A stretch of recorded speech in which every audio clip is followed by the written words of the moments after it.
Hello बच्चों, आज के इस सेशन में हमारा टॉपिक है sulphuric acid. Study of compounds जो आपके सिलेबस में 4 है उसका ये लास्ट टॉपिक है। एंड इस लास्ट टॉपिक में हम लोग टू दी पॉइंट बात करेंगे। पिछले वीडियोस में भी सारे टू दी पॉइंट की बात करी गए हैं, ठीक है ना। तो बहुत ध्यान से समझना। जैसे पहले तो आपसे यही पूछा जाएगा कि भाई सल्फ्यूरिक एसिड किस टाइप का केमिकल है। तो देखिए एसिड तो इसके नाम में लगा हुआ है, तो ये तो फैक्ट है कि ये एसिड है। जब इसके मॉलिक्यूलर कंपोजिशन में जाएंगे तो फार्मूला हम लोग क्या लिखते हैं, H2SO4, है ना। मतलब यहाँ पर 2 हाइड्रोजन है, 1 सल्फर है और 4 ऑक्सीजन है। तो हाइड्रोजन, सल्फर और ऑक्सीजन का रेशियो अगर पूछा जाएगा बेटा तो क्या बताओगे, 2:1:4। ठीक, ये रेशियो के पॉइंट ऑफ व्यू से क्वेश्चन आ सकता है। ठीक, नेक्स्ट आपसे ये पूछा जाएगा कि जो सल्फ्यूरिक एसिड है इसका रिलेटिव मॉलिक्यूलर मास क्या है। कुछ चीजें जो है ना बोर्ड पे लिखने की जरूरत नहीं है, ओरल भी अगर आप ध्यान से सुन रहे हो तो आपको याद हो जाएगा। रिलेटिव मॉलिक्यूलर मास कहा जाए या मॉलिक्यूलर मास कहा जाए, आपको करना क्या है, जैसे पीछे अभी करते आए हो HCl में, अमोनिया में, नाइट्रिक एसिड में या कुछ और भी, तो उसी तरीके से कोई भी कंपाउंड हो वहां पर देख लो डिफरेंट एलिमेंट कौन से हैं, उनके एटम्स कितने प्रेजेंट हैं, तो उस एलिमेंट का एटॉमिक मास इनटू वहां पर जितने भी एटम्स प्रेजेंट है सबका इसी तरीके से करके आपस में जोड़ देना है, एडिशन कर देना है। फाइनली क्या आ जाएगा, रिलेटिव मॉलिक्यूलर मास, या इसको केवल आप मॉलिक्यूलर मास भी बोल सकते हो। तो जो सल्फ्यूरिक एसिड है उसका रिलेटिव मॉलिक्यूलर मास क्या है, 98। ठीक है, करके देखना 98 आ रहा है कि नहीं आ रहा है। अगर कोई प्रॉब्लम है तो कमेंट बॉक्स में जाकर के अपनी प्रॉब्लम शेयर करो, ठीक है। उसका जो भी सुटेबल आंसर होगा वो दिया जाएगा। और अभी तक अगर सब्सक्राइब नहीं किया तो प्लीज सब्सक्राइब करिए, लाइक करिए, दोस्तों के बीच में शेयर करना नहीं भूलना है, बल्कि वायरल करना नहीं भूलना है, ठीक है। आगे आता है, आपसे पूछा जाएगा सल्फ्यूरिक एसिड की अकरेंस क्या है, भाई मिलता कहां पर है। तो सल्फ्यूरिक एसिड क्योंकि बहुत ज्यादा रिएक्टिव है, और जैसे पीछे सारे वीडियोस में हम लोगों ने HCl की बात करी, अमोनिया की बात करी, नाइट्रिक एसिड की बात करी कि वो बहुत ज्यादा रिएक्टिव थे, तो इस वजह से फ्री स्टेट में तो बहुत रेयर ही पाया जा रहा है। तो सल्फ्यूरिक एसिड भी पीछे नहीं रहने वाला है ना, वो भी उन सबके साथ ही चल रहा है एंड फ्री स्टेट में बहुत रेयर एग्जिस्ट करता है। फिर भी कुछ जगहों पर फ्री स्टेट में पाया जा सकता है। कहां पर, जहां पर वॉल्केनिक एरप्शन हो रहा हो और उस जगह पर कोई हॉट स्प्रिंग है, तो जनरली वहां पर जो सल्फर का ट्राई ऑक्साइड होता है, यूजुअली सल्फर ऑक्सीजन के साथ रिएक्ट करके अपना डाइऑक्साइड बनाता है, देन ट्राई ऑक्साइड बनाता है, और ये ट्राई ऑक्साइड जब वाटर में डिसॉल्व होता है ना बेटा, तो क्या बना देगा, सल्फ्यूरिक एसिड बना देगा। इतनी बात समझ में आ गई। तो ये बहुत रेयरली देखा जाता है। ज्यादातर सल्फ्यूरिक एसिड जो है अपने कंपाउंड्स के फॉर्म में मिलता है, एंड ये इसके जो कंपाउंड्स होते हैं इनको सल्फेट कंपाउंड्स कहा जाता है, जैसे कैल्शियम सल्फेट। ठीक है, अब कैल्शियम सल्फेट के 2 फॉर्म हो गए, एक हम लोग जानते हैं जिप्सम के नाम से। अब तो जिप्सम का फार्मूला क्या होता है, जिप्सम का फार्मूला होता है CaSO4.2H2O। ठीक है, देखो कैल्शियम सल्फेट ये भी है, chemically this is known as calcium sulphate dihydrate, this is called gypsum. ये एक नेचुरल मिनरल है। कह सकते हो कि जो आप मेटलर्जी पढ़ते हो ना, तो कैल्शियम भी क्या है, एक मेटल है, तो कैल्शियम का एक तरीके से ओर है ये। ठीक है, और एक चीज और होती है जिसको हम लोग बोलते हैं कैल्शियम सल्फेट हेमीहाइड्रेट। अभी हेमीहाइड्रेट करना है तो देखो यहाँ पर जितना कैल्शियम है उसका जस्ट डबल वाटर किया गया था जिप्सम में। ये वाला केस क्या है, जिप्सम में। और ये वाला केस क्या है, यहाँ पर जितना हमारा कैल्शियम सल्फेट है उसका हाफ कर दो वाटर। तो इस 2 को उठा के आगे ले आओ, यहाँ पर आपने 2 मेंशन किया, दिस इज डॉट H2O। तो अब देखो यहाँ पर जितना कैल्शियम सल्फेट है उसका हाफ हो गया वाटर। तो ये वाला केस बहुत कॉमन है, हम लोग जानते भी हैं। शॉर्ट में इसको बोला जाता है POP। अरे वही POP है जो दीवारों पर, ठीक है ना, कराई जाती है, POP पुट्टी। तो इसको POP फुल फॉर्म क्या है, प्लास्टर ऑफ पेरिस। ठीक, इसी तरीके से मैग्नीशियम सल्फेट हो गया, जिंक सल्फेट हो गया, सोडियम सल्फेट हो गया। तो कोई भी जो सल्फेट सॉल्ट होते हैं यूजुअली उनको क्या कहा जाएगा कि वो सल्फ्यूरिक एसिड के कंबाइंड फॉर्म है। मतलब सल्फ्यूरिक एसिड की फ्री स्टेट यूजुअली नहीं मिलती, ज्यादातर वो कंबाइंड फॉर्म में मिलता है। तो ये क्वेश्चन भी आपके दिमाग में होना चाहिए, ठीक है ना। तो ये तो अकरेंस की बात हो गई। अब एक क्वेश्चन और है, क्या ये रेन वाटर में जो फर्स्ट रेन होती है, पहली बारिश, क्या वहां पर पाया जाता है। एसिड रेन की जब बात करते हैं तो क्या एसिड रेन में आपका नाइट्रिक एसिड के साथ सल्फ्यूरिक एसिड भी होता है।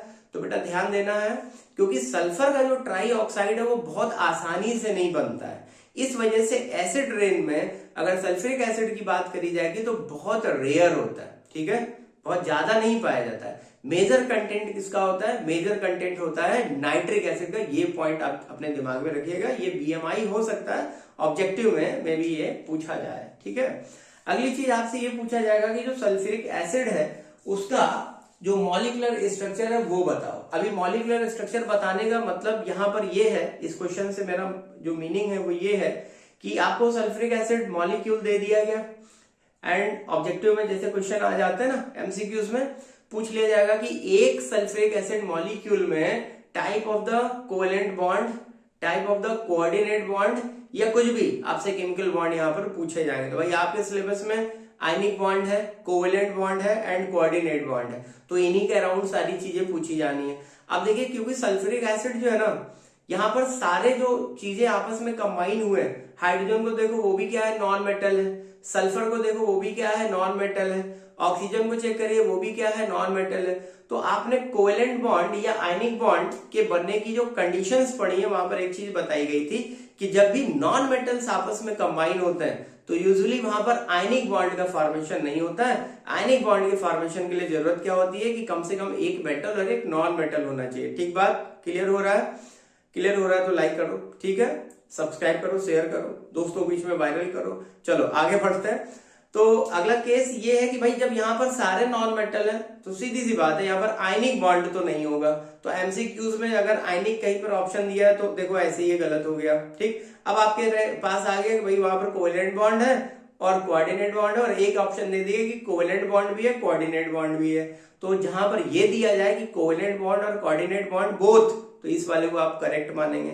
लेकिन वहीं पर आपसे नंबर पूछ लिया गया कि कितने कोवेलेंट बॉन्ड होंगे एंड कितने कोऑर्डिनेट बॉन्ड होंगे, तो उसके लिए आपको स्ट्रक्चर बना के दिखाते हैं एंड यहां से आप इस चीज को अपनी ग्रिप में लो। ठीक है, तो चलो स्ट्रक्चर में देखते हैं। अभी अपन के पास सल्फ्यूरिक एसिड का जो फार्मूला होता है वो क्या बेटा, H2SO4, this is sulphuric acid. Sulphur अकेला है ना, जो अकेला है उसको बीच में सेंटर में रखो और उसके चारों तरफ जो बल्क में है उस सल्फर के चारों तरफ उसको फैला दो। अब बल्क में कौन चीज आ रही है, ऑक्सीजन। तो ऑक्सीजन को सल्फर के चारों तरफ इस तरीके से आप बना देंगे एंड इस तरीके से फिर आपसे अगर स्ट्रक्चरल अरेंजमेंट पूछा गया, मतलब स्ट्रक्चरल फार्मूला पूछा गया तो भी आप इस तरह बता लोगे, या आपसे डॉट स्ट्रक्चर बनाने के लिए आ जाए तो भी बता लोगे। लेकिन डरने की बात नहीं है, जिन बच्चों को डॉट स्ट्रक्चर नहीं आया है अभी समझ में, तो सल्फ्यूरिक एसिड के लिए मत घबराइए। सल्फ्यूरिक एसिड का डॉट स्ट्रक्चर फिलहाल आपसे नहीं पूछा जाएगा, वो है आपके क्लास 11th में। ठीक है, तो अभी आते हैं, आपने इस तरीके से सल्फर एंड ऑक्सीजन को अरेंज कर लिया। अब क्या करना है, एक हाइड्रोजन इस तरफ रखो, देखो दो हाइड्रोजन है ना, तो एक हाइड्रोजन यहां पर रखो और एक हाइड्रोजन यहां पर रखो। ठीक, अब बाकी सारी चीजों को एक दूसरे के साथ जो है लिंक करते चले जाइए। सिंगल लाइन ड्रॉ कर दीजिए ऐसे एकदम हॉरिजॉन्टल प्लेन में। तो एक सिंगल लाइन यहां पर ड्रॉ करी, इसका मतलब हाइड्रोजन और ऑक्सीजन के बीच में एक सिंगल कोवेलेंट बॉन्ड है। फिर ऑक्सीजन और सल्फर के बीच में एक लाइन ड्रॉ करी, इसका मतलब सल्फर और ऑक्सीजन के बीच में भी एक कोवेलेंट बॉन्ड है। सेम आगे भी आपको रिपीट करना है। तो इस तरीके से ये हमने कोवेलेंट बॉन्ड बना लिए। ठीक, अब बारी आ गई ये वाले ऑक्सीजन और इस वाले ऑक्सीजन की सल्फर के परपेंडिकुलर। तो यहां पर क्या करना है, आपको एक छोटा सा एरो बनाना है। ठीक है, यहां पर आपको एक छोटा सा एरो बनाना है एंड ऊपर की तरफ भी आपको एक छोटा सा एरो बनाना है। ये एरो इस बात को शो कर रहा है कि भैया जब सल्फर ने इस ऑक्सीजन और इस ऑक्सीजन के साथ अपना एक एक इलेक्ट्रॉन शेयर कर लिया था, सल्फर के आउटर मोस्ट शेल में कितने इलेक्ट्रॉन है बच्चों, 6 इलेक्ट्रॉन है। ठीक है ना, अब सल्फर ने जब एक एक ऑक्सीजन के साथ इंडिविजुअली अपना एक एक इलेक्ट्रॉन शेयर कर लिया, तो 1 इलेक्ट्रॉन शेयर कर लेने के बाद सल्फर का क्या पूरा हो गया, ऑक्टेट कंप्लीट हो गया। अब ऑक्टेट कंप्लीट होने के बाद सल्फर के पास 2 अनशेयर्ड पेयर ऑफ इलेक्ट्रॉन रह गए, रिमेन्ड। सल्फर के पास कितने, 2 लोन पेयर इलेक्ट्रॉन रह गए और उन्हीं 2 लोन पेयर इलेक्ट्रॉन को सल्फर ने क्या किया, ऑक्सीजन को शिफ्ट कराया 1 by 1, एक ऊपर ऑक्सीजन को एक नीचे ऑक्सीजन को, जिसका ऑक्टेट अभी इनकम्प्लीट नहीं हुआ था। तो इस तरीके से यहाँ पर जो ब्लू हमने एरो से करके दिखाया ये क्या है, ये आपके कोऑर्डिनेट बॉन्ड है। बात क्लियर हो गई, ये आपके कोऑर्डिनेट बॉन्ड हो गए। तो अगर आपसे पूछा जा रहा है कि सल्फर मॉलिक्यूल में कितने कोवेलेंट बॉन्ड है, कितने कोऑर्डिनेट बॉन्ड है, तो बेटा 1, ये जो ब्लैक वाले जो दिखा है 1 2 3 4 यहाँ पर कोवेलेंट बॉन्ड है एंड 2 यहाँ पर क्या है, कोऑर्डिनेट बॉन्ड। लिख लीजिए, नोट कर लीजिए, 4 क्या है, कोवेलेंट बॉन्ड एंड 2 क्या है यहाँ पर, कोऑर्डिनेट बॉन्ड। बात क्लियर हो गई, ठीक है। एंड इसी में बाय द वे अगर आपसे ये पूछ लिया जाए कि भाई इसका डॉट स्ट्रक्चर बनाओ, तो डॉट स्ट्रक्चर में क्या आपको करना है, सिंपल सी चीज है, जहां पर ये आपने ये लाइनें है ना, इनको आप सिंपली इलेक्ट्रॉन में कन्वर्ट कर लो। ये देखो हाइड्रोजन और ऑक्सीजन के बीच में एक एक इलेक्ट्रॉन का लिंकेज हुआ है, तो हाइड्रोजन और ऑक्सीजन का इलेक्ट्रॉन आप ऐसे दिखा दो, हाइड्रोजन के इलेक्ट्रॉन को थोड़ा यूं क्रॉस करके दिखा दिया, ऑक्सीजन का इलेक्ट्रॉन थोड़ा सा यूं डार्क करके दिखा दिया, ठीक है। एंड ऑक्सीजन के पास आउटर मोस्ट सेल में तो 6 इलेक्ट्रॉन है ना, तो आप क्या करो यहाँ पर इस तरह 6 इलेक्ट्रॉन दिखाओ। सल्फर के साथ क्या करना, सल्फर के साथ भी वही अरेंजमेंट आपको करना। सल्फर की आउटर मोस्ट सेल में भी 6 इलेक्ट्रॉन है, तो यहाँ पर ये इलेक्ट्रॉन ऐसे थोड़ा सा एक अलग तरीके से लगे कि हाँ भाई वो सल्फर का इलेक्ट्रॉन है और ब्लैक वाला ऑक्सीजन का इलेक्ट्रॉन है। और ये देखो यहाँ पर सल्फर के पास भी आपने क्या किए, 6 इलेक्ट्रॉन दिखा दिया आउटर मोस्ट सेल में, एक इलेक्ट्रॉन ये हो गया। ये वाला इलेक्ट्रॉन ऑक्सीजन के इस इलेक्ट्रॉन के साथ प्रॉपर शेयरिंग में जा रहा है, ठीक है, 1 इलेक्ट्रॉन सब ये शेयर कर रहा है। एंड ऑक्सीजन का एक ये इलेक्ट्रॉन हाइड्रोजन के एक इस इलेक्ट्रॉन के साथ यहाँ पर शेयर हो गया। तो कोवेलेंट बॉन्ड तो आपको क्लियर हो रहे होंगे कि कोवेलेंट बॉन्ड कहाँ कहाँ पर है, ध्यान दो, ठीक है। देखो यहाँ पर एक ये कोवेलेंट बॉन्ड हो गया, एक ये कोवेलेंट बॉन्ड हो गया, एक यहाँ पर सल्फर और ऑक्सीजन के बीच में बॉन्ड बन गया, यहाँ पर ऑक्सीजन और हाइड्रोजन के बीच में बॉन्ड बन गया। अब जो सेंट्रल एटम है ना, सेंट्रली लोकेटेड जो भी एटम होगा उसके पास आपको चेक करना है क्या वहां पर अनशेयर्ड पेयर ऑफ इलेक्ट्रॉन है। तो पता चला कि ये वाला पेयर और सल्फर के ये जो ऊपर पेयर दिखाई दे रहा है ये क्या है, ये अनशेयर्ड पेयर ऑफ इलेक्ट्रॉन है, और इन्हीं इलेक्ट्रॉन को वो शिफ्ट कराएगा, ठीक है ना। किसे दे देगा, ऑक्सीजन को दे देगा, जिसका ऑक्टेट अभी पूरा नहीं हुआ था, ठीक है ना। तो यहाँ पर एक ऑक्सीजन आपने बनाया, एक ऑक्सीजन यहाँ पर बनाया, और उसके बाद इसमें भी आपको उसी तरीके से पूरे इलेक्ट्रॉन ऐसे करके दिखाने हैं। डॉट स्ट्रक्चर का मतलब क्या होता है कि इलेक्ट्रॉन्स को हम दिखाएंगे बट एक डॉट की शक्ल में दिखाएंगे, ऐसा लगे कि हाँ भाई जो है वो सारा जो भी कंडीशंस हमसे पूछी जा रही है वो हम सब फुलफिल कर रहे हैं। तो बेटा ये ध्यान से समझिए, ये वाला जो ऊपर का केस है ये आपका स्ट्रक्चरल फार्मूला हो गया, और नीचे जो ये दिया हुआ है सल्फ्यूरिक एसिड के लिए ये क्या हो गया, उसका डॉट स्ट्रक्चर या लुईस डॉट डायग्राम, ठीक है ना। बात समझ में आ गई। अब अगला क्वेश्चन है कि सल्फर का कुछ और भी कॉमन नेम है क्या, तो आप बताएंगे। सल्फर का कॉमन नेम है, इसको बोला जाता है oil of vitriol. Oil of vitriol क्यों बोलते हैं, क्योंकि सल्फर का कॉमन नेम नहीं, सल्फ्यूरिक एसिड का कॉमन नेम। आपसे पूछा जाएगा भाई सल्फ्यूरिक एसिड का और भी कोई कॉमन नेम है, तो आप बताएंगे यस सल्फ्यूरिक एसिड का एक और भी कॉमन नेम है, इसको ऑयल ऑफ विट्रियोल कहा जाता है। अब ऑयल ऑफ विट्रियोल क्यों कहा जाता है, तो विट्रियोल जनरली जो आपके ट्रांजिशन मेटल्स होते हैं, ट्रांजिशन मेटल कौन है, तो पीरियोडिक टेबल की एक बेसिक इंफॉर्मेशन तो आपके पास है ना, कि पीरियोडिक टेबल जो है उसको 4 ब्लॉक में डिवाइड किया गया है। पहला ब्लॉक है एस ब्लॉक, फिर है आपका पी ब्लॉक, एकदम लास्ट में एस ब्लॉक। जैसे अगर पीरियोडिक टेबल के अरेंजमेंट को यूं समझो, सपोज ये बोर्ड है, ये पीरियोडिक टेबल है, तो इस साइड में ऐसा एक वर्टिकल ब्लॉक आपको दिखाया गया, वो क्या एस ब्लॉक है। इस साइड में पूरा एक relatively vertical and wide block है, वो क्या है, वो पूरा पी ब्लॉक है। और बीच में जो ऐसा दबा हुआ से पूरा एक ब्लॉक आएगा वो क्या है, वो डी ब्लॉक है। एंड उसके नीचे यहाँ पर लेंथिनाइड और एक्टिनाइड आपको दिखाए गए। लेंथिनाइड और एक्टिनाइड क्या है, वो एफ ब्लॉक है। तो ये जो डी ब्लॉक एलिमेंट होते हैं, यहाँ पर जो भी मेटल्स पाए जा रहे हैं उनको ट्रांजिशन मेटल कहा जाता है। और ट्रांजिशन मेटल की खास बात होती है कि ये जब सल्फर के साथ कंबाइन होते हैं या यूजुअली किसी के साथ भी मिलकर के अपना सॉल्ट बनाते हैं, तो सॉल्ट का कोई कलर होता है। स्पेशली अगर वहां पर सल्फेट सॉल्ट बन रहा है ना, ट्रांजिशन मेटल में तो सल्फेट सॉल्ट स्पेशली प्रेजेंट है, बन रहा है, और वहां पर वाटर ऑफ क्रिस्टलाइजेशन भी उसके साथ प्रेजेंट है, तो इस तरीके के जो सॉल्ट्स होते हैं उनको बोला जाता है विट्रियोल्स। अब विट्रियोल्स के कुछ कलर होते हैं, तो अगर वहां पर फेरस आयरन की फेरस फॉर्म प्रेजेंट है, जिसको आप लोग आयरन सेकेंड बोलते हो, ठीक है ना, तो वो ग्रीन कलर का होगा, तो इसको ग्रीन विट्रियोल बोलेंगे।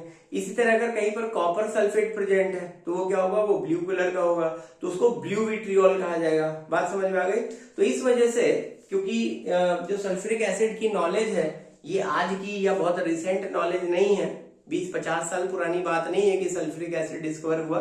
सल्फ्यूरिक एसिड की नॉलेज आज से 1000, 2000, 3000 साल पहले सभी लोगों को पता है ना, काफी पुराने टाइम से इसके बारे में लोग जानते थे। और तब इसे विट्रियोल के थर्मल डिकम्पोजिशन से ही प्रोड्यूस किया जाता था। थर्मल डिकम्पोजिशन का मतलब होता है किसी चीज को लेकर के इतना हीट करना कि वो डिकम्पोज होकर के कुछ नए प्रोडक्ट्स का फॉर्मेशन कर दे, तो इस मेथड को थर्मल डिकम्पोजिशन कहेंगे। ठीक है बेटा।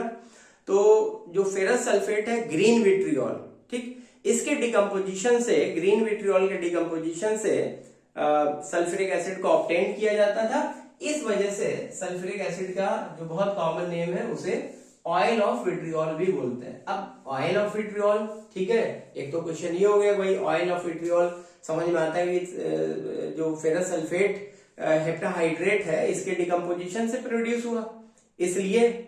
लेकिन ऑयल क्यों कहा गया? तो ऑयल इसलिए कहा गया कि जो सल्फ्यूरिक एसिड होता है, अगर आप इस सोल्यूशन को चेक करोगे, हाथ में लेकर के नहीं डायरेक्ट चेक करना, आपने ग्लव्स पहन लिए कि वो एसिड रेजिस्टेंट हो, और उसकी ड्रॉप लेकर के जब आप ऐसे यूं करोगे तो ऐसा लगेगा कि ये ऑयल जैसा थोड़ा सा चिपचिप कर रहा है ना, ऑयल जैसी इसमें विस्कोसिटी होती है। तो ऑयल मीन्स तेल जैसा इसमें चिपचिपापन होता है, इस वजह से इसको क्या बोलते हैं? ऑयल ऑफ विट्रियोल बोला जाता है। विट्रियोल से मिला और ऑयल जैसा है, इस वजह से ऑयल ऑफ विट्रियोल कहा जाता है। ठीक बात है, समझ में आ गई। एक और भी क्वेश्चन पूछा जा सकता है कि भाई सल्फ्यूरिक एसिड को किंग ऑफ केमिकल्स क्यों कहा जाता है, या डायरेक्ट आपसे पूछ लिया जाए कि which chemical is known as the king of chemicals, तब आप बताएंगे कि सल्फ्यूरिक एसिड जो है वो किंग ऑफ केमिकल्स है। एंड इसका रीजन अगर आपसे पूछा जा रहा है तो रीजन में बस आपको इतना सा आंसर करना है कि भाई जो अमंग ऑल जितने भी आपको एसिड पता है, बेस पता है, जो भी सारी चीजें केमिकल्स पता है, उन सारे केमिकल्स में among all type of the chemicals जो सल्फ्यूरिक एसिड है इसका मोस्ट वाइडली यूज है। मोस्ट वाइडली यूज का मतलब होता है कि ये हर छोटी बड़ी इंडस्ट्रीज में इसका यूज होता है। इंडस्ट्रियल स्केल पर सबसे ज्यादा यूज होने की वजह से सल्फ्यूरिक एसिड को किंग ऑफ द केमिकल्स भी बोला जाता है। ठीक बात, ये पॉइंट क्लियर हो गया। अब चलो देखते हैं कि जो हमारा ऑयल ऑफ विट्रियोल है, सबसे पहले इसी से बात कर लेते हैं कि जो हमारा सल्फ्यूरिक एसिड है वो कैसे प्रोड्यूस होता है। तो बेटा ऑयल ऑफ विट्रियोल का फार्मूला क्या होता है? चलो जल्दी से फार्मूला बोलो तुम लोग, है ना। FeSO4 डॉट 7H2O, ये क्या हो गया? ये हो गया हमारा ग्रीन विट्रियोल। ठीक है, अभी इसका आपने क्या कराया? थर्मल डिकम्पोजिशन कराया। यहां पर आपने इसको एक सफिशिएंट हीट किया, इतना हीट किया, strong heating, gentle to strong heating, कि ये पूरी तरीके से डिकम्पोज हो गया। एंड ठंडा होने के बाद जो भी चीजें ऑब्टेन होंगी, ठीक है ना, उन्हीं से आगे चल करके सल्फ्यूरिक एसिड का फॉर्मेशन होगा। तो कैसे, जरा देखते हैं। जब इसका डिकम्पोजिशन हुआ तो ये जो हमारा फेरस सल्फेट है ये कन्वर्ट हो गया Fe2O3, this is ferric oxide. And ferric oxide के बाद यहां पर हमें सल्फर के दो ऑक्साइड मिलेंगे, एक हो गया सल्फर डाइऑक्साइड और दूसरा हो गया सल्फर ट्राइऑक्साइड। बात समझ में आ गई। नेक्स्ट यहां पर आप दिखा दोगे H2O। अब जस्ट आपको चीजों को क्या करना है बेटा?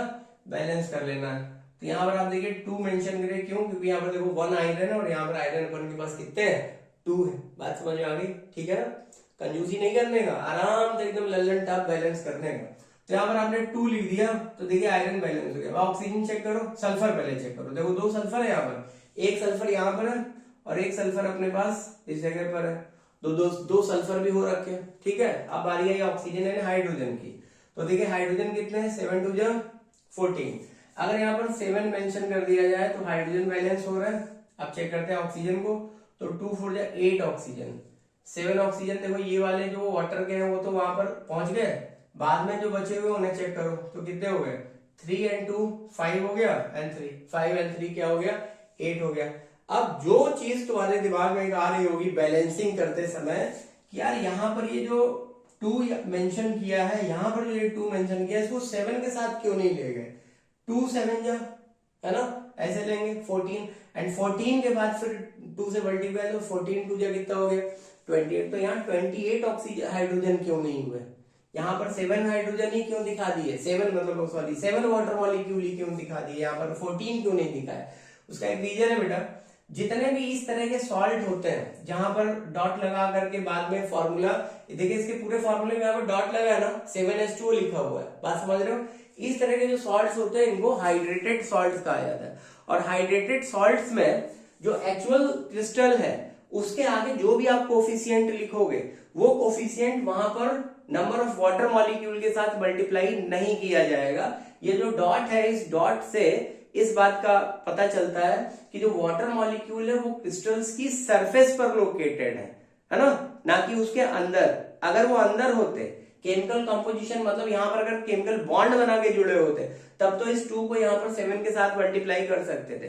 क्योंकि ये water molecule on the surface located है फेरस सल्फेट के, इस वजह से इस 2 को यहाँ पर 7 के साथ मल्टीप्लाई नहीं किया जाएगा। ठीक है, अब आप कहोगे कि यहाँ पर सल्फ्यूरिक एसिड का फॉर्मेशन हुआ कहाँ, तो घबराने की बात नहीं है, आगे चलते हैं। अब देखिए ये जो सारी चीजें हमें मिल गई, ये सारी चीजें मिल गई ना, इसी में ये सल्फर का ट्राई ऑक्साइड और यहाँ पर ये जो कुछ वाटर मॉलिक्यूल मिले, जब ये आपस में कंबाइन होंगे, कहने का मतलब जो सल्फर का ट्राई ऑक्साइड है जब ये वाटर में एब्जॉर्ब हो जाएगा तो आगे चल करके फॉर्मेशन किसका होगा, H2SO4 का। ठीक है, तो यहाँ पर इस तरीके से आपको ध्यान देना है कि पहले हम जो हमारे पास विट्रियोल्स होते हैं जनरली, यहाँ पर ग्रीन विट्रियोल की बात करी गई है, आप ब्लू विट्रियोल भी ले सकते हो। थर्मल डिकम्पोजिशन कराओगे तो सल्फर डाइऑक्साइड और सल्फर ट्राइऑक्साइड मिलेंगे, और ट्राइऑक्साइड जो है जब वाटर के साथ डिसॉल्व होगा तो फॉर्मेशन किसका करेगा, सल्फ्यूरिक एसिड का। बात समझ में आ गई? अगर आ गई समझ में तो लाइक करो, आगे बढ़ाओ मतलब शेयर भी करो। ठीक है, चलो नोट करो। अब आइए बच्चों आगे समझते हैं अपन का जो इसका मैन्युफैक्चरिंग है सल्फ्यूरिक एसिड का। तुम्हारे सिलेबस में सल्फ्यूरिक एसिड की मैन्युफैक्चरिंग में दिया गया है कांटेक्ट प्रोसेस। ठीक है ना, एंड कांटेक्ट प्रोसेस ही जो है आज मोस्ट एक्सेप्टेड है। सबसे ज्यादा जो बल्क में सल्फ्यूरिक एसिड प्रोड्यूस करते हैं वो हम लोग इसी मेथड से प्रोड्यूस करते हैं इंडस्ट्रीज में। ठीक है, तो इस मेथड का एक टिपिकल डायग्राम है, एंड इस डायग्राम के थ्रू अगर हम लोग बातें करेंगे तो एक एक पॉइंट क्लियर हो जाएगा कि कब कहां पर क्या हुआ, किस तरीके से आगे चल करके हमें सल्फ्यूरिक एसिड ऑब्टेन हो रहा है। एंड ये मैक्सिमम कॉन्सेंट्रेशन वाला है, करीब करीब 98% कॉन्सेंट्रेटेड। ठीक है, तो चलिए स्टार्ट करते हैं।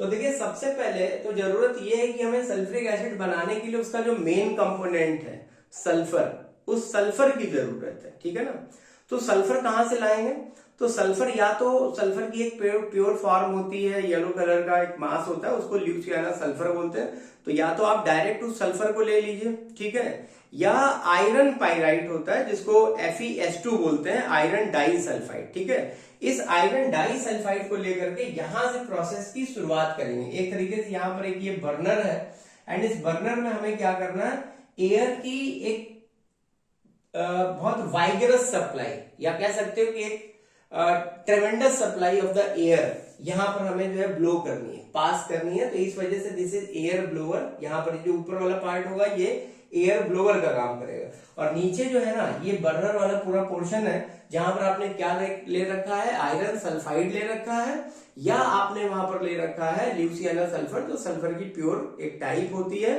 तो डायरेक्ट सल्फर को यहाँ पर जला लिया, इस जगह पर पाइराइट बर्नर में सल्फर को जला लिया, या आपने आयरन पाइराइट को जला लिया। ठीक है, अब उसके कंबशन से होगा क्या कि यहाँ पर जो सल्फर प्रेजेंट है, देखिए सबसे पहली जो रिएक्शन होगी वो क्या होगी, जो हमारा ये प्रेजेंट है FeS2 जिसको आप आयरन डाई सल्फाइड बोले हुए, जब एयर यहाँ पर पास करी गई O2 तो ऑक्सीजन के साथ इसका बहुत तेज कंबशन हुआ, और तेज कंबशन होने के बाद इसने क्या बना दिया, इसने FeO बना दिया, फेरस का ऑक्साइड बन जाएगा, और जो हमारे पास ये सल्फर है ना ये ऑक्सीजन के साथ रिएक्ट करके कन्वर्ट हो जाएगा सल्फर डाई सल्फाइड में। ठीक है ना, तो ये सल्फर डाई सल्फाइड हो गया। चीजों को जस्ट आपको केवल बैलेंस करना है, तो बैलेंस करने के लिए अपन ये कर सकते हैं, यहाँ पर देखिए यहाँ पर 2 मेंशन करिए, ठीक है, एंड यहाँ पर भी आप 2 मेंशन कर दीजिए। अभी सल्फर अपने पास 4 हो गए, तो इस जगह पर 4 कर देते हैं, तो सल्फर तो बैलेंस हो गए दोनों साइड में। ऑक्सीजन चेक करो, 4 2 जा 8 एंड 2 हो गए 10, तो क्यों ना यहाँ पर 5 कर दिया जाए अपन का, ऑक्सीजन भी बैलेंस हो गया। ठीक है, तो या तो आप ये ले सकते हो, इसके अलावा जो दूसरी रिएक्शन है, अगर हमें ये नहीं करना है तो दूसरी रिएक्शन क्या है, हम डायरेक्ट सल्फर ले लें, एंड सल्फर को लेकर के, this is called Louisiana sulphur, है ना, सल्फर को लेकर के इसका एयर के साथ जो है तेज कंबशन करा दिया जाए, एंड कम्बशन, जब कंप्लीट इसका कम्बशन होगा तो ये कन्वर्जन हो गया किसका, सल्फर डाइऑक्साइड का।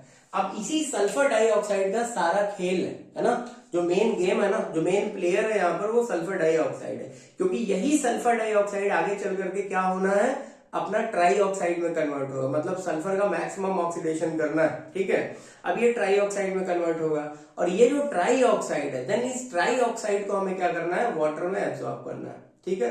तो इस तरीके से चीजों को आगे बढ़ाएंगे, बल्कि वाटर में नहीं, यहाँ पर वाटर नहीं एब्जॉर्ब कराएंगे, सल्फर ट्राई ऑक्साइड को यहाँ पर एब्जॉर्ब कराएंगे हम कॉन्सेंट्रेटेड सल्फ्यूरिक एसिड में। इससे आगे चल करके बनेगा ओलियम, और ओलियम को बोलते हैं पायरोसल्फ्यूरिक एसिड। एंड इसी पायरोसल्फ्यूरिक एसिड को जब वाटर में डिसॉल्व कर देंगे, एक तरीके से मैंने अभी आपको समरी बताई है, वाटर में डिसॉल्व कर देंगे तो क्या बन जाएगा, कॉन्सेंट्रेटेड सल्फ्यूरिक एसिड 98%, ठीक है।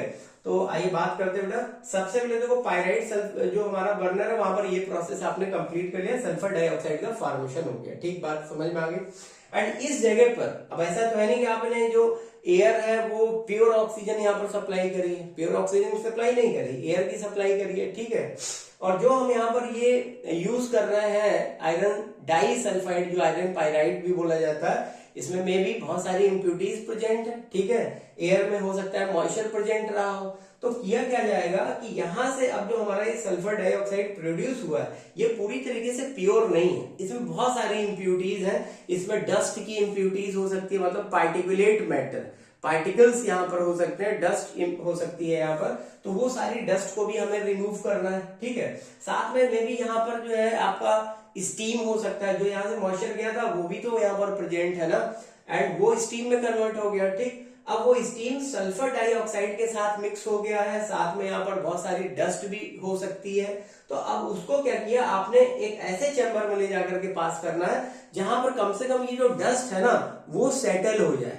अब डस्ट को सेटल करने का सबसे अच्छा तरीका ये है कि जिस चैम्बर में हम इस गैस को पास कर रहे हैं, जिसमें डस्ट और बहुत सारी चीजें हैं, पूरा ये उड़ करके जा रहा है तेजी से, वहां पर ऊपर से टावर से क्या किया जाए, एक fine fountain of the water spray कराया जाए, है ना। ऐसा वाला पानी नहीं जो हम लोग बाथरूम में शावर में ऐसा गिरता है, वो वाला पानी नहीं, वो तो बहुत तेज गिर रहा है। फाइन फाउंटेन, एकदम फॉग के जैसा, ऐसा फाइन फाउंटेन जो है वाटर का यहाँ से बरसता होगा इस जगह पर। तो इस तरीके से होगा क्या कि यहाँ पर हमारा जो सबसे पहली तो चीज है कि यहाँ पर आपको जस्ट स्टीम को ही ऐसे आने दो। देखो अभी इस रिवर टावर में हम लोग ले जाकर के वाटर को गिराएंगे, उससे पहले एक टावर और है जिसको बोला जा रहा है डस्ट चैम्बर। अब इस डस्ट चैम्बर में आपको करना क्या है, कुछ नहीं करना है, बस इस डस्ट चैम्बर को एक ऐसे सिस्टम से जोड़ रखना है जो इसकी जो ये आउटर जो वॉल है ना, इस वॉल को कूल करके रखे, ठंडा करके रखे।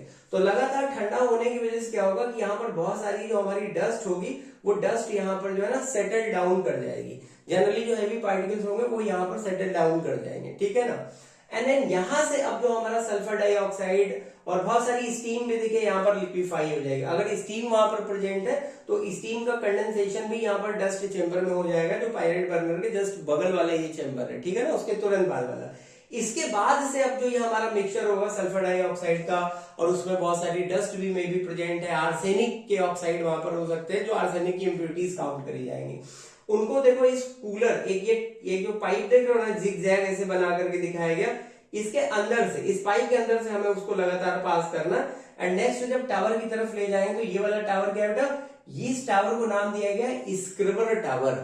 स्क्रब करना, जैसे होता है ना कि हम लोग अपने कपड़े वगैरह कभी धोते हैं तो वो कपड़ों वाला जो ब्रश होता है कॉलर के ऊपर, कफ के ऊपर, ऐसे ब्रश को ऐसे यूं चलाते हैं, ठीक है, इस तरीके से।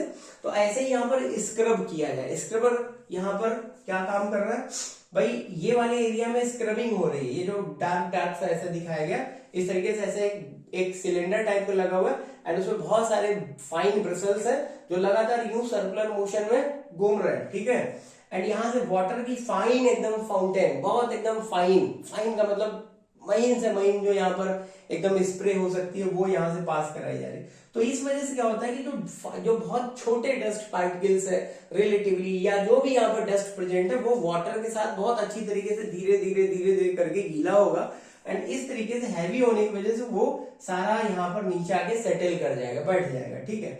अब यहाँ से जो आगे गैस पास होगी इस जगह, ये देखिए यहाँ से ये गैस तोड़ के ऊपर जाएगा ना, तो ये जो सारा जो डस्ट था वो तो यहाँ नीचे आकर के बैठ गया बॉटम में, लेकिन जो गैस है अब सल्फर डाइऑक्साइड और उसके साथ आर्सेनिक के ऑक्साइड हो सकते हैं, वो यहाँ से पास होकर के देखो आगे जाएंगे। लेकिन जब आपने यहाँ से वाटर की फाइन फाउंटेन पास कराई थी, तो यहाँ पर एक प्रॉब्लम ये हो गई कि हो सकता है कि कुछ यहाँ पर वाटर की इंप्योरिटीज आ गई, ठीक है, और वो इंप्योरिटीज भी सल्फर डाइऑक्साइड के साथ आगे जा रहे हैं। यहाँ से अपने स्टीम भी देखिए यहाँ से गया था, हो सकता है कि वो स्टीम यहाँ भी पूरी तरीके से लिक्विफाई ना हो पाया हो, तो वो भी स्टीम यहाँ से आगे जाएगा सल्फर डाइऑक्साइड के साथ। कुल मिलाकर के ये जो स्क्रबर टावर है, यहाँ पर हमने सारा डस्ट तो अलग कर लिया है ना, लेकिन अभी भी इस बात की श्योरिटी नहीं है, इस बात की गारंटी नहीं है कि इस स्क्रबर टावर से आगे जो सल्फर डाइऑक्साइड का गैस पास हो रहा है वो एयर के साथ, देखो यहाँ से एयर का मिक्सचर जा रहा है, मतलब केवल यहाँ पर सल्फर डाइऑक्साइड नहीं है, सल्फर डाइऑक्साइड के साथ यहाँ पर O2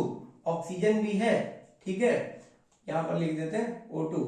अभी सल्फर डाइऑक्साइड और ऑक्सीजन जब आपस में कंबाइन होंगे तो सल्फर ट्राइऑक्साइड का फॉर्मेशन होना है। पाइराइड बर्नर में ये काम नहीं हो पाया था, अभी केवल यहाँ पर सल्फर डाइऑक्साइड बना था। तो सल्फर डाइऑक्साइड और ऑक्सीजन के मिक्सचर को आगे हमें लेकर के जाना, और कहां तक लाना है, ये कांटेक्ट टावर तक लाना है। लेकिन कांटेक्ट टावर तक लाने के लिए जरूरत है कि भैया वो पूरी तरह प्योर होना चाहिए, मतलब यहाँ पर कांटेक्ट टावर में जो चीज आएगी ना, सल्फर डाइऑक्साइड वो 100% प्योर हो, ऑक्सीजन वहां पर जो है उसके साथ वो भी 100% प्योर हो, मतलब oxygen and sulphur dioxide 100% pure होने चाहिए, तभी जाकर के ये रिएक्ट करके अपना ट्राइऑक्साइड बनाएंगे, ठीक है। तो देखिए स्क्रबर टावर तक हमने आपको बता दिया, यहाँ पर सारी आपने डस्ट अलग कर ली, लेकिन अभी भी गारंटी नहीं है कि यहाँ से सल्फर डाइऑक्साइड और ऑक्सीजन का जो मिक्सचर आगे पास ये कराया जा रहा है यहाँ से बेटा, ठीक है ना। अगले टावर में इसमें हो सकता है कि वाटर वेपर्स प्रेजेंट हो, ठीक है, मीन सल्फर डाइऑक्साइड ऑक्सीजन का जो मिक्सचर है हो सकता है वेट हो, मॉइस्चर वाला हो सकता है कि इसमें आर्सेनिक की इंप्योरिटीज भी हो सकता है नहीं है, ठीक है। तो किया क्या जाएगा, ये वाला जो मिक्सचर है इसको आगे एक टावर में पास कराएंगे and that tower is known as drying tower. अब पूछा गया भैया ये ड्राइंग टावर क्यों है, why this is called drying tower, तो आप कहेंगे क्योंकि इस टावर में आप ऊपर से, जैसे यहाँ पर वाटर का फाइन फाउंटेन था ना, यहाँ पर कॉन्सेंट्रेटेड सल्फ्यूरिक एसिड का फाइन फाउंटेन स्प्रे किया जा रहा है। और एक बात याद रखो, ये जो कॉन्सेंट्रेटेड सल्फ्यूरिक एसिड है ये ड्राइंग एजेंट का भी काम करता है, डिहाइड्रेटिंग एजेंट का। अगर रिएक्शन में इन्वॉल्व हो करके वाटर को रिमूव कर रहा है तो हाइड्रेटिंग एजेंट होगा, ठीक है। और अगर पहले से ही सिस्टम में वाटर मौजूद है और जो सल्फ्यूरिक एसिड है अपने हाइग्रोस्कोपिक नेचर की वजह से वाटर को एब्जॉर्ब कर ले रहा है, तो मीन्स वहां पर ये ड्राइंग एजेंट का काम करेगा। रिएक्शन में इन्वॉल्व होकर काम कर रहा है तो डिहाइड्रेटिंग एजेंट। यहां पर देखिए रिएक्शन में इन्वॉल्व नहीं हुआ है, यहां पर क्या है, इस सल्फर डाइऑक्साइड ऑक्सीजन के मिक्सचर में मॉइस्चर प्रेजेंट है, जस्ट उस मॉइस्चर को ये रिमूव करने का काम कर रहा है, अलग करने का काम कर रहा है, इसलिए यहां पर ये ड्राइंग एजेंट का काम करेगा। इसलिए इस वाले टावर को, जहां पर ये सिस्टम हमने पूरा सेटअप बना रखा है, इसको बोला जा रहा है ड्राइंग टावर। अभी ड्राइंग टावर से ये जो हमारा सल्फर डाइऑक्साइड और ऑक्सीजन का मिक्सचर यहां से देखिए ये आगे पास हुआ है ना, फ्रॉम हियर ये आगे जो जा रहा है ना, तो ये कैसा है, ये अब dry oxygen dry sulphur dioxide का मिक्सचर है, लेकिन अभी भी इसमें आर्सेनिक की इंप्योरिटीज प्रेजेंट है। आर्सेनिक एक नॉन मेटल है एंड आर्सेनिक का ऑक्साइड यहां पर इंप्योरिटी की तरह हो सकता है। और ये आर्सेनिक का ऑक्साइड अगर लगातार कांटेक्ट टावर तक चला जाए तो कांटेक्ट टावर में आपने यहाँ पर क्या ले रखा है, कैटलिस्ट ले रखा है वेनेडियम पेंटॉक्साइड। आप यहाँ पर प्लेटिनम भी ले सकते हैं, लेकिन प्लेटिनम इसलिए नहीं लेंगे क्योंकि प्लेटिनम बेटा बहुत महंगा है, ठीक है। तो हमें काम वो करना है कि कम खर्चा और फुल चर्चा, ठीक है ना। तो कम खर्चा भी होना चाहिए, फुल चर्चा भी होना चाहिए, बजट फ्रेंडली, ठीक। तो बजट फ्रेंडली होने के लिए हम यहाँ पर वेनेडियम पेंटॉक्साइड ले लिया, जो कि एक सस्ता और टिकाऊ कैटलिस्ट है। लेकिन ये टिकाऊ तभी रह पाएगा जब यहाँ पर कोई कैटालिटिक पॉइजन ना आए, ठीक है, क्योंकि अगर पॉइजन आ गया कैटालिटिक पॉइजन तो कैटलिस्ट को वो डिस्ट्रॉय कर देगा, रिएक्शन ही नहीं हो पाएगी, ठीक। तो उसके लिए जरूरत थी कि अगर आर्सेनिक की इंप्योरिटीज प्रेजेंट है तो उन इंप्योरिटीज को भी रिमूव कर लिया जाए। तो अभी ड्राइंग टावर से आगे जो ये जो मिक्सचर पास किया जाएगा सल्फर डाइऑक्साइड और ऑक्सीजन का मिक्सचर, इसको पास कराया गया आर्सेनिक प्यूरिफायर में। अब आर्सेनिक प्यूरिफायर में पूछा जाता है कि कौन सा ऐसा सब्सटेंस है जो यहाँ पर प्यूरिफिकेशन का काम कर रहा है। तो याद रखना, ये जो इस जगह पर आपको ऐसे छोटे छोटे से ऐसे रैक टाइप के दिखाए गए, यहाँ पर हम ये लड्डू बना के दिखा दे रहे हैं। तो एक्चुअली ये लड्डू क्या है, ये आपके फेरिक हाइड्रोक्साइड है। तो फेरिक हाइड्रोक्साइड यहाँ पर आपने रखा हुआ है, और ये जो मिक्सचर है, जो सल्फर डाइऑक्साइड ऑक्सीजन का जो मिक्सचर है, जब यहां से इस टावर में से नीचे से देखिए ये ब्लो कराया जा रहा है, ऊपर की तरफ चल रहा है, ठीक है, तो ये क्या आएगा, फेरिक ऑक्साइड के कांटेक्ट में आएगा, फेरिक हाइड्रोक्साइड के कांटेक्ट में आएगा इस टावर में। एंड फेरिक हाइड्रोक्साइड क्या करेगा, यहाँ पर जो आर्सेनिक की इंप्योरिटीज हैं उनको रिमूव कर लेगा, मीन्स एब्जॉर्ब कर लेगा। फेरिक हाइड्रोक्साइड आर्सेनिक की इंप्योरिटीज को, आर्सेनिक के ऑक्साइड है उनको एब्जॉर्ब कर लेगा। अब यहां से जो सल्फर डाइऑक्साइड आगे जाएगा, ठीक है, इस टावर से, आर्सेनिक प्यूरिफायर से अब जो आगे पास होगा वो पूरी तरीके से प्योर है। बात समझ में आ गई? वो पूरी तरीके से प्योर है, सल्फर डाइऑक्साइड और ऑक्सीजन का मिक्सचर अब यहां पर प्योर है। लेकिन अभी भी अगर आपको कुछ डाउट है तो उस डाउट को एकदम खत्म करने के लिए यहां पर देखिए टेस्टिंग बॉक्स लगाए गए हैं, ठीक है। टेस्टिंग बॉक्स जो होते हैं ये सेम उसी मैकेनिज्म पे काम करते हैं। कभी सिनेमा हॉल गए हो पिक्चर देखने है, अरे जाओ यार देखो पुष्पा 2 आई है, मस्त एकदम, क्या लल्लन टाइप पिक्चर है, ठीक है ना।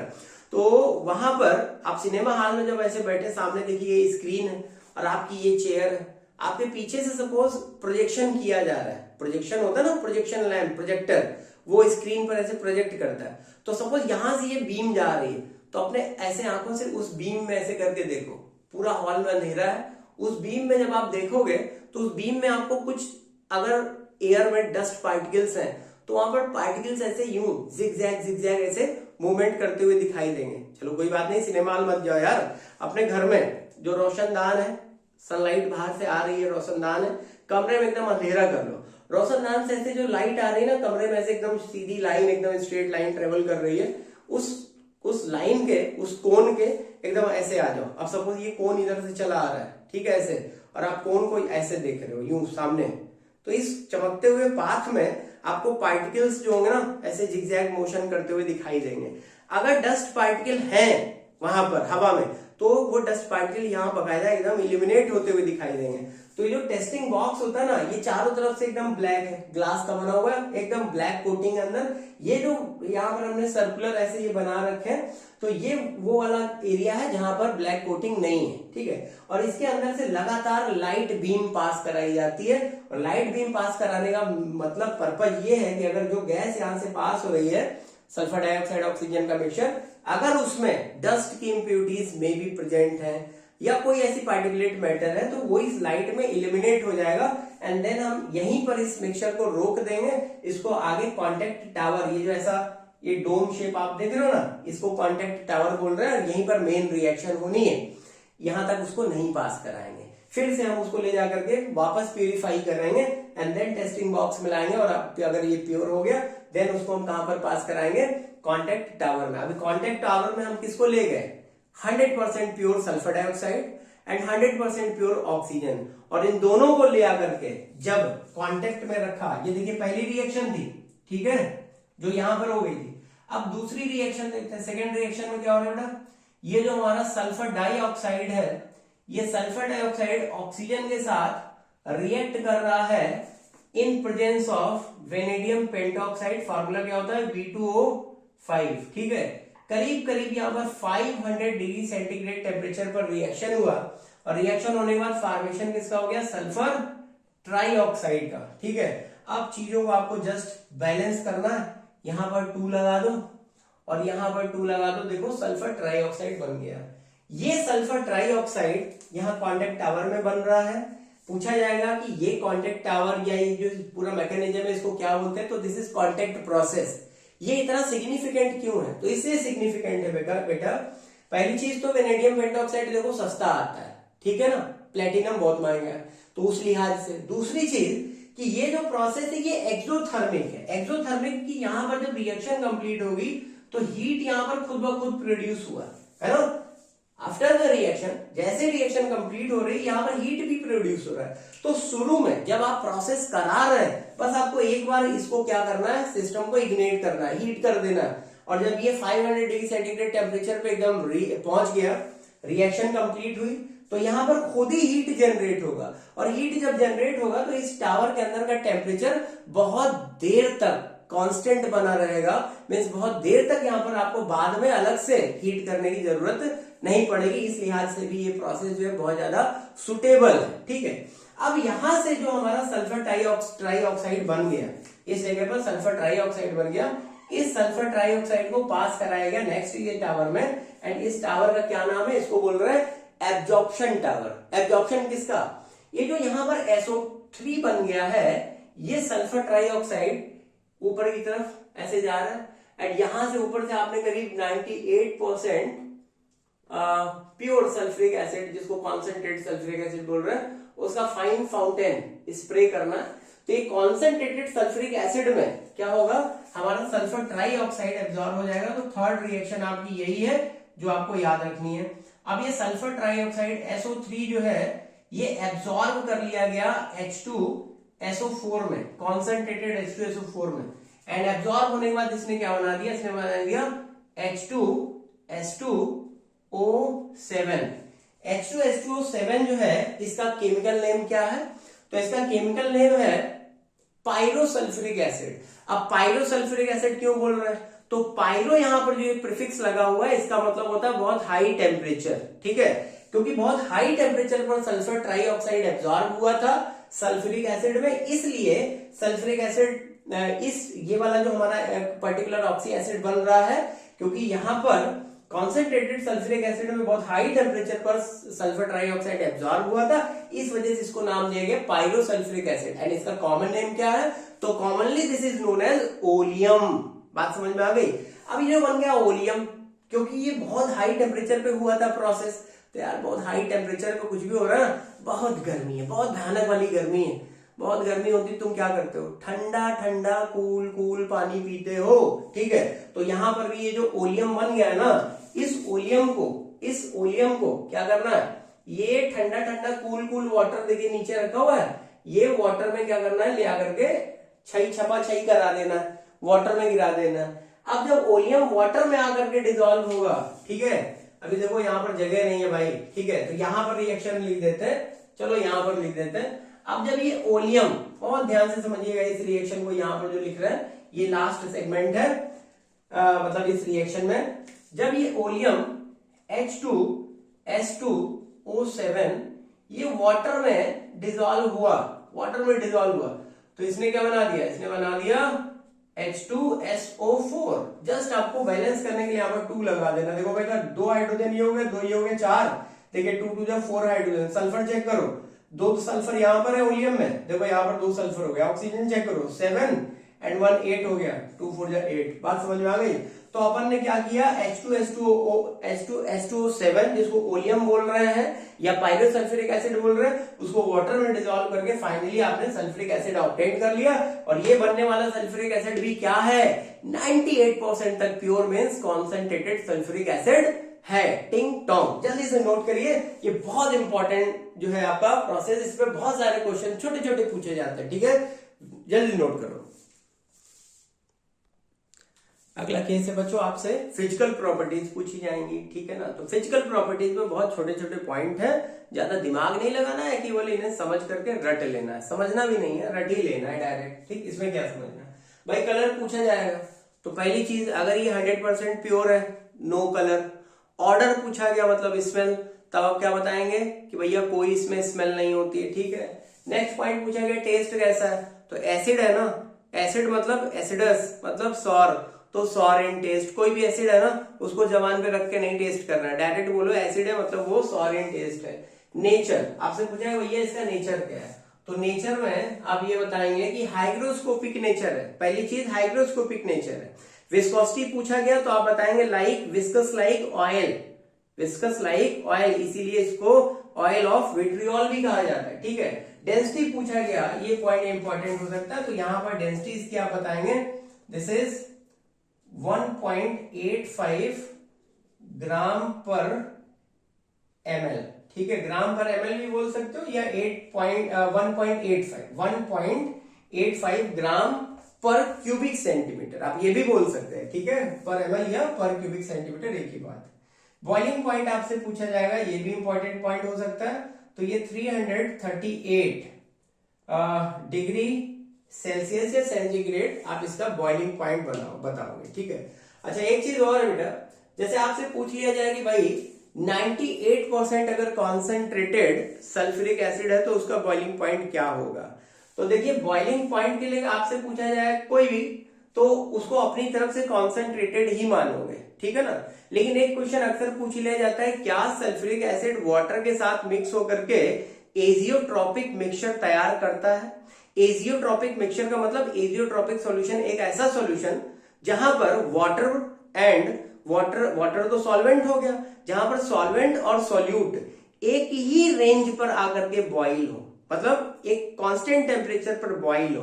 तो ऐसा जो सॉल्यूशन होता है या मिक्सचर होता है उसको एजियोट्रॉपिक मिक्सचर बोलते हैं, ठीक है। अभी होगा क्या कि अगर आप सपोज आपने सॉल्यूशन तैयार किया एंड उसमें 98% आपने सपोज H2SO4 ले लिया एंड 2% वहां पर आपने वाटर ले लिया, सॉल्यूशन ऐसा ले लो, या ऐसा कर लो कि 90% तक हम वहां पर क्या कर लें, H2SO4 ले लें एंड रेस्ट जो अमाउंट है किसका ले लें, वाटर का ले लें 2% या 10%। तो इन दोनों ही कंडीशन में होगा क्या कि हमें ये पता है ना वाटर का जो बॉइलिंग पॉइंट होता है वो कितना है, वाटर का बॉइलिंग पॉइंट है 100 डिग्री सेल्सियस। लेकिन जब हम इस तरीके का सॉल्यूशन तैयार करेंगे तो यहाँ पर वाटर और सल्फ्यूरिक एसिड एक कॉमन टेम्परेचर पर ही, मतलब एक कांस्टेंट टेम्परेचर पर ही दोनों बॉइल होंगे।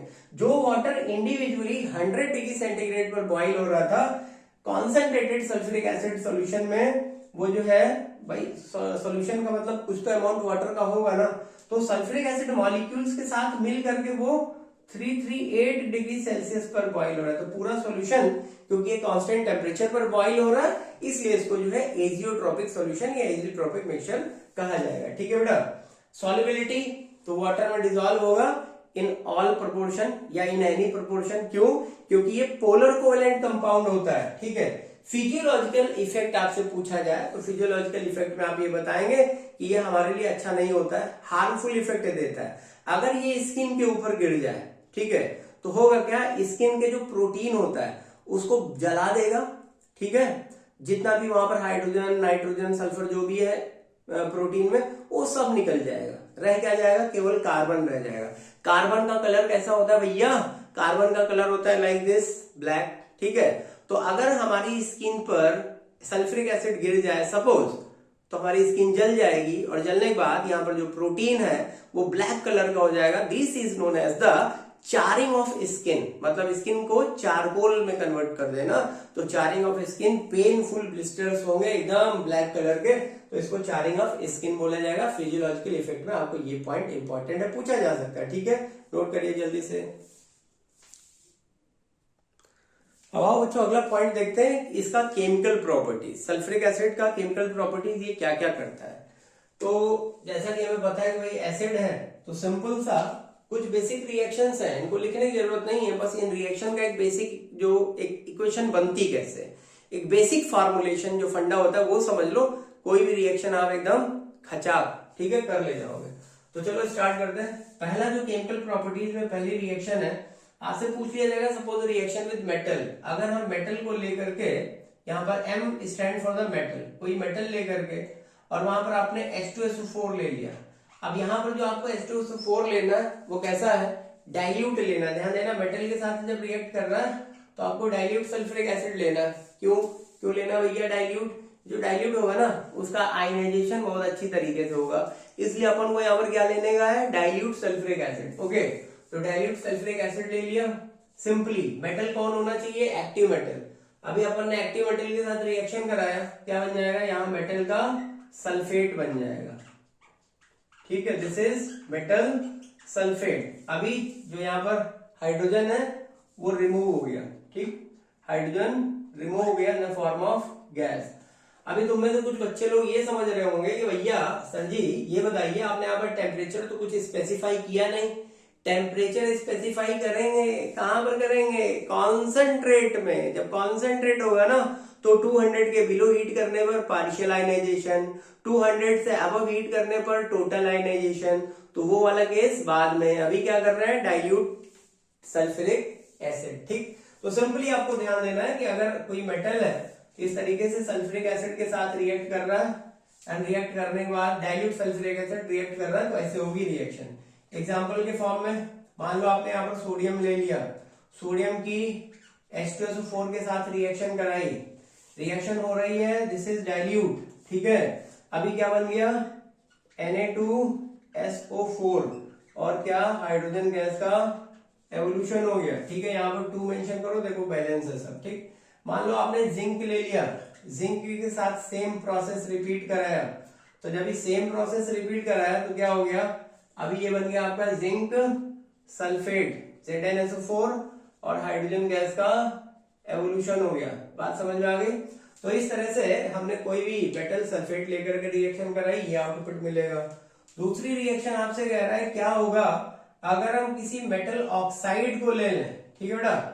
अब चाहे आप मेटल ऑक्साइड ले लो और आप कोई मेटल हाइड्रोक्साइड ले लो, ठीक है, या आप यहां पर किसी अमोनियम हाइड्रोक्साइड ले लो, NH4OH ले लो, ठीक है।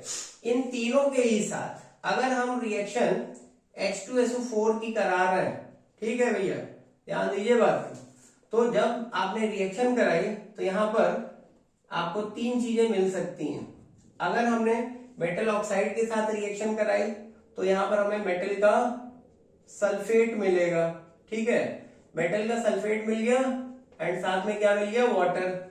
जब हमने मेटल हाइड्रोक्साइड के साथ रिएक्शन कराया तब भी हमें मेटल का सल्फेट मिलेगा और क्या मिलेगा, वाटर, ठीक है ना। लेकिन जब हमने अमोनियम हाइड्रोक्साइड के साथ रिएक्शन कराया तो हमें यहां पर मिलेगा NH4 होल ट्वाइस SO4। अभी NH4 होल ट्वाइस SO4 क्या है, अमोनियम सल्फेट, और अमोनियम सल्फेट के साथ में यहाँ पर क्या मिल रहा है, वाटर मिल रहा है। जरा ध्यान दो, रिएक्शन बहुत आसान है ना। ऐसा कुछ बना दिया इस टाइप से तो घबराने लगे, अरे ये क्या हो गया, कुछ नहीं हो गया भैया, रिएक्शन बहुत आसान है। देखो मेटल का जो ऑक्साइड होता है वो क्या होता है, बेस होता है। मेटल का जो हाइड्रोक्साइड होता है वो क्या होता है, बेस होता है ना। अमोनियम हाइड्रोक्साइड भी तो बेस है ना भैया।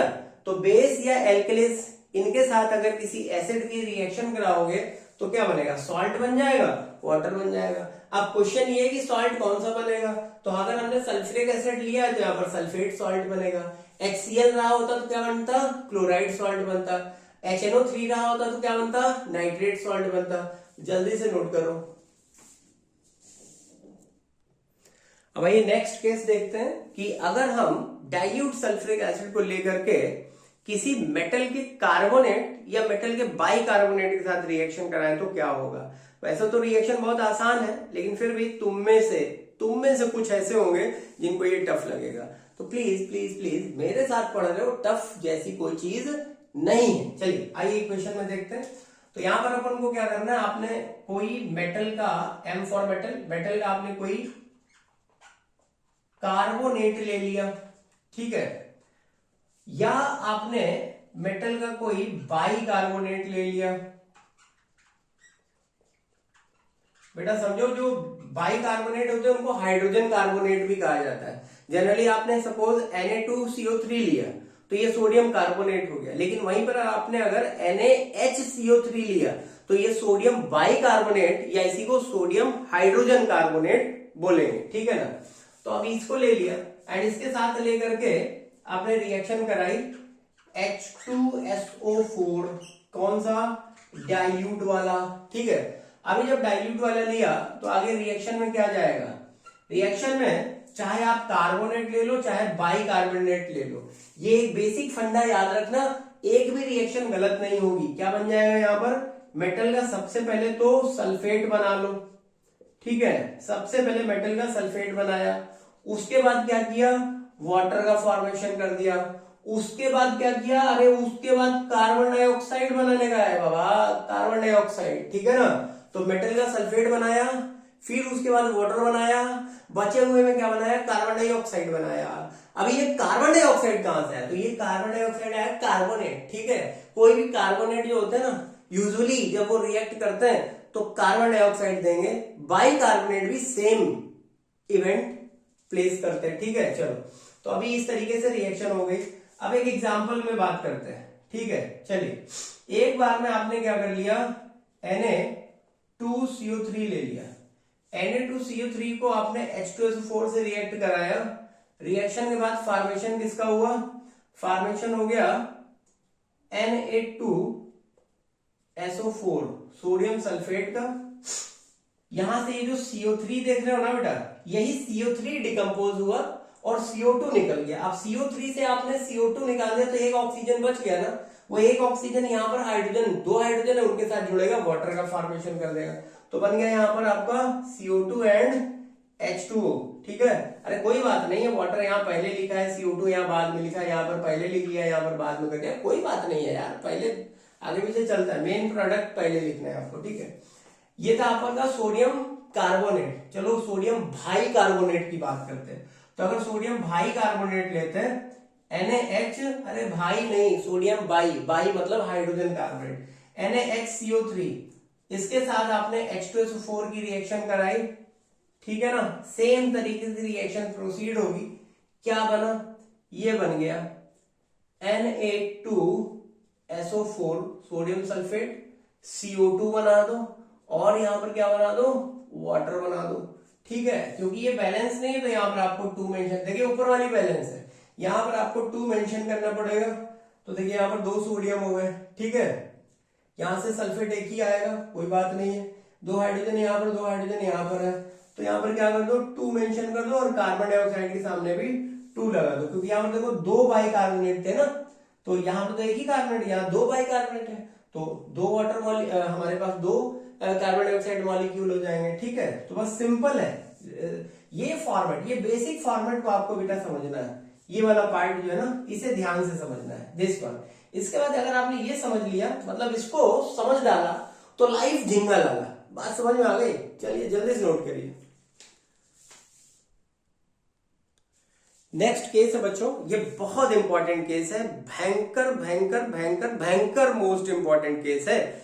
ये आपसे पूछा जाता है कि ये बताओ, क्या सल्फ्यूरिक एसिड भी नाइट्रिक एसिड जैसा ऑक्सीडाइजिंग एजेंट है, ऑक्सीडेशन करता है, किसी का ऑक्सीडेशन करता है? तो आप बताएंगे हाँ जी साहब जी, ऑक्सीडेशन करता है। कैसे करता है? तो आइए इक्वेशन से समझते हैं। ठीक है, क्या करेंगे अपन, ये करेंगे H2SO4 को लिए, ठीक है। अच्छा, ऑक्सीडेशन करने के लिए यूजुअली आप ले सकते हो, डाइल्यूट ले सकते हो, कोई प्रॉब्लम नहीं, लेकिन जहां पर बल्क में ऑक्सीजन आए वहां पर ऑक्सीडेशन और ज्यादा अच्छा होगा। अब बल्क में ऑक्सीजन कहां से आएंगे भैया? तो बल्क में ऑक्सीजन वहां से आएंगे जहां पर हमारा सल्फ्यूरिक एसिड का कॉन्सेंट्रेशन ज्यादा होगा।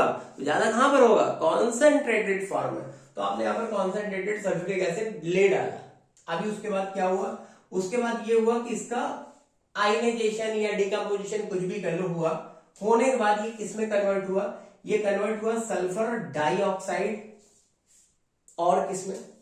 वाटर में H2O, और किसमें? सोचो और किसमें? अरे सोचना क्या है यहाँ पर, ये देखिए एक सल्फर है, यहाँ पर एक सल्फर है, हाइड्रोजन कितने हो गए? 2 हो गए, हाइड्रोजन सल्फर बैलेंस। बारी है ऑक्सीजन की, यहाँ 4 ऑक्सीजन है, यहाँ पर 2 और यहाँ पर मिला करके एक 3 ऑक्सीजन है ना। अब एक ही तो ऑक्सीजन बच गया, तो वो जो एक ऑक्सीजन बच गया बेटा, उसको यहां पर ऐसे रखो और इसके चारों तरफ से ऐसे एक स्क्वायर ब्रैकेट के अंदर इसे दिखा दो। ये वाला जो ऑक्सीजन है ना, ये एटॉमिक ऑक्सीजन है, और अगर रिएक्शन में एटॉमिक ऑक्सीजन डेवलप हुए हैं तो एटॉमिक ऑक्सीजन जो है हमेशा नेसेंट ऑक्सीजन बोले जाते हैं। कोई भी nascent form of the atom जो होती है वो बहुत बहुत बहुत ज्यादा एक्टिव होती है। तो सीधी सी बात है, क्योंकि ये वाला ऑक्सीजन बहुत ज्यादा एक्टिव है, हाईली रिएक्टिव, तो अगर इस रिएक्शन में बाय द वे कोई कंपाउंड आ जाए, मींस कोई मेटल आ जाए, कोई नॉन मेटल आ जाए, ठीक है ना, तो या कोई कंपाउंड ही आ जाए, तो क्या हो जाएगा? उसका ऑक्सीडेशन हो जाएगा, मतलब वो अपनी लो ऑक्सीडाइज फेज से हायर ऑक्सीडाइज फेज में चला जाएगा, या पहले वो न्यूट्रल था, अगली स्टेप में वो ऑक्सीडाइज हो जाएगा। इस तरीके से कुछ चीजें हो जाएंगी। तो जनरली यहाँ पर रिएक्शन में जो हमारा कॉन्सेंट्रेटेड ये सल्फ्यूरिक एसिड है, इसके डिकम्पोजिशन के बाद usually in a reaction nascent oxygen,